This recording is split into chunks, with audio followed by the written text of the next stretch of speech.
Okay, it's another day at the shop with Ed Smith. He's working on a transmission over there. We're going to talk about that a little bit.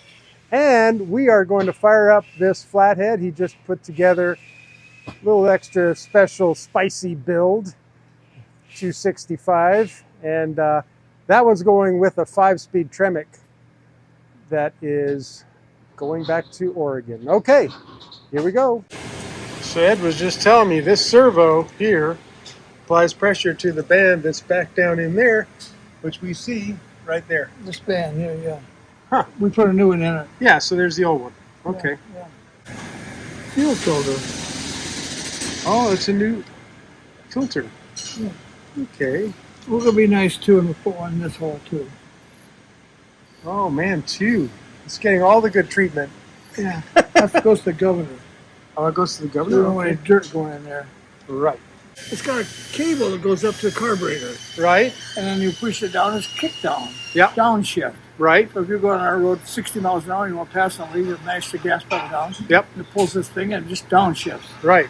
Now some of these have got, are hooked onto, like Dodges are hooked onto the transmission pressure. Okay. So the more you push the gas pedal down, the higher pressure it goes up in the whole transmission. So instead of going from 100 pounds or 80 pounds line pressure, and if you push the gas pedal down, of course you want it to go faster, it shifts harder, and the pressure will go up to 100 maybe. Oh.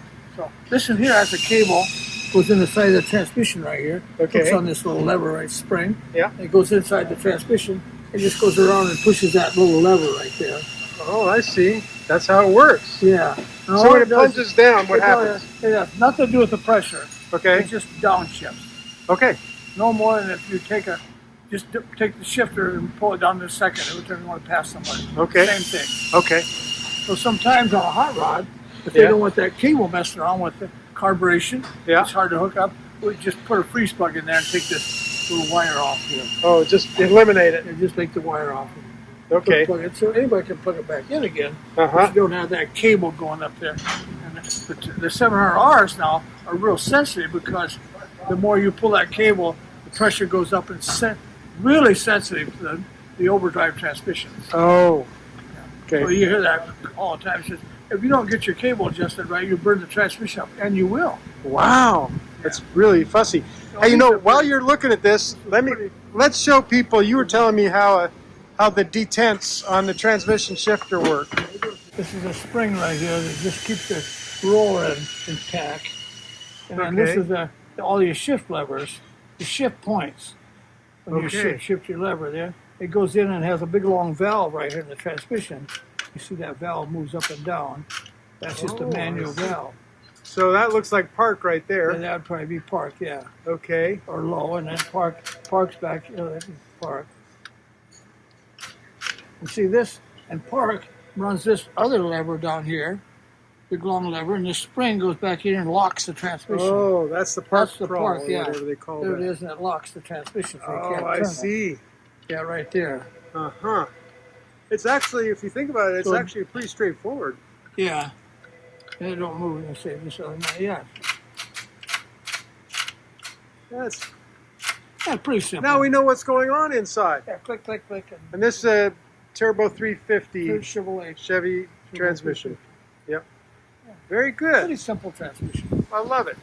This particular one, there's no clutch in it. Okay. So we just hooked to this transmission because that's what I have for my run stand. It's just a mounting piece. Mounting piece for the transmission, yeah, for the motors. Right. Yeah, it's a way to support the back of the motor. Okay. Yeah, yeah. All right. Anyways, it might start. We'll see what happens.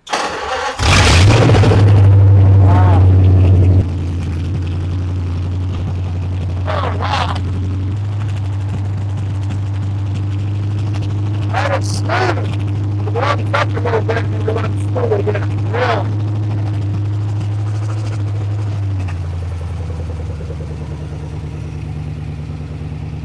Wow. That sounds amazing. Very nice. It has a one-wire alternator on it with the bracket and stuff, and so we can tighten the belt whenever we want. Yep. And there's two bolts in the front that holds a fan. There's a fan that bolts on these two bolts here. Right. And we've got a blade running around here, yeah. So sure. Excellent. We run a resistor. Yep. We do run a resistor on it. Right. Excellent.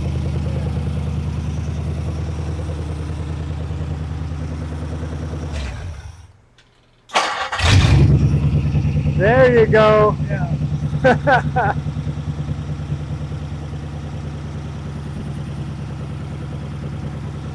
That is so smooth. That sounds so good. I know, it just runs so smooth. And they do run a really good. I like the 4-barrel carburetor on it. Yeah. And it rolls up too. I'll just step back a little bit. Okay.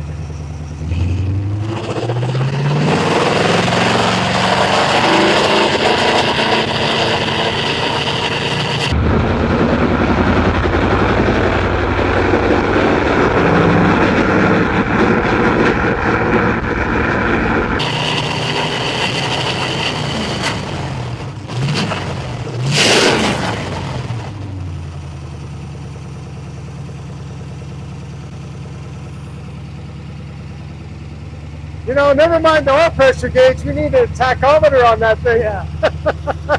Oh, that sounds great. That is great, Ed.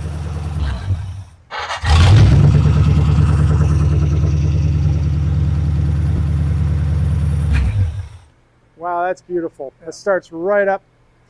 You're going to have another happy customer there. Yeah, well, I'm sure. So you say it's about a 265 cubic inch, maybe? Yeah, with a 4-inch stroke and the overbore. Okay. Well, that is really great. Great. Thanks for starting it up for us. It's just another one verified and ready to go. Yeah. I love it. Okay, so it has an EGR valve. There's an EGR valve here, and the manifold instead of that draft tube, and we plug that with the freeze plug, and we have this stand here for instead of a fuel pump. Okay. So we can put our oil in here. We have a breather cap that goes on here. So it breathes in here, goes through the motor, comes back out. EGR valve like the new cars. Oh, okay. And that goes out the exhaust like a. So it's actually going to be a more Updated. a little bit updated, a little bit more emissions friendly, I guess. Yeah. For an So old instead engine. of having that tube wrap, that pipe that hangs out in the ground. Right. Right. So that's why it breathes a little better, cleaner. Okay. Excellent. Some people ask in the videos, ask a certain thing is saying, "What's these two holes for?" Right. Well, one of them was a fill pipe for oil, and the other one was for a draft tube. So when you drive down the road, it was cut at an angle. And just when you drive down the road, it had a little suction because the angle was cut. Oh. It would draw the air out of the fuel, out of the engine. Is that right? Yeah. I had no idea. Yeah,